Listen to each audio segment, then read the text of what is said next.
ఎవరు 42,000 కోట్ల రూపాయల అవినీతి జరిగిందని సిబిఐ ఛార్జ్ షీట్ వేసిందా లేదా అని మిమ్మల్ని అడుగుతున్నా. ఈడీ ఛార్జ్ షీట్ వేసిందా లేదా అని మిమ్మల్ని అడుగుతున్నా.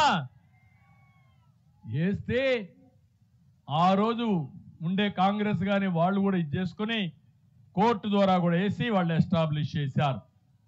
కానీ ఇంత దుర్మార్గుడు అంటే చనిపోయిన తర్వాత తండ్రి ఆ తండ్రి పైన ఎఫ్ఐఆర్ పెట్టమని వీళ్ళ అడ్వకేటు కోర్టులో అఫిడవిట్ వేసే పరిస్థితికి వచ్చాడు.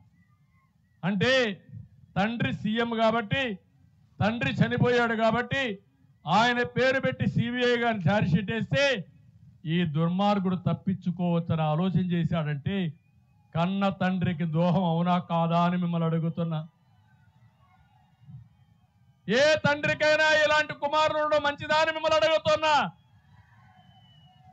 తండ్రి చనిపోతే అందరిపైన నెపవేశాడు. ఈవెన్ రిలయన్స్ రీటైల్ పైన అటాక్ చేశాడు.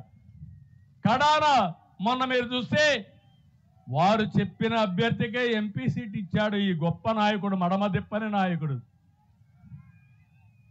ఎలాంటి వ్యక్తో మీకు అర్థమవుతుందా అని మిమ్మల్ని అడుగుతున్నా. అది అయిన తర్వాత మీరు ఒకసారి చూస్తే ఇక్కడే అడుగుతున్నా, సూటిగా అడుగుతున్నా, సమాధానం చెప్పమంటున్నా. మీ ఏఐజీ ఎవరైతే ఉన్నారో ఆ రోజు సుప్రీంకోర్టులో అఫిడవిట్ వేశాడా లేదా ఈ చింతలపూడిలో నేను అడుగుతున్నా, సమాధానం చెప్పమని జగన్మోహన్ రెడ్డికి సవాలు విసురుతున్నానని చెప్పి కూడా నేను మీకు తెలియజేస్తున్నా.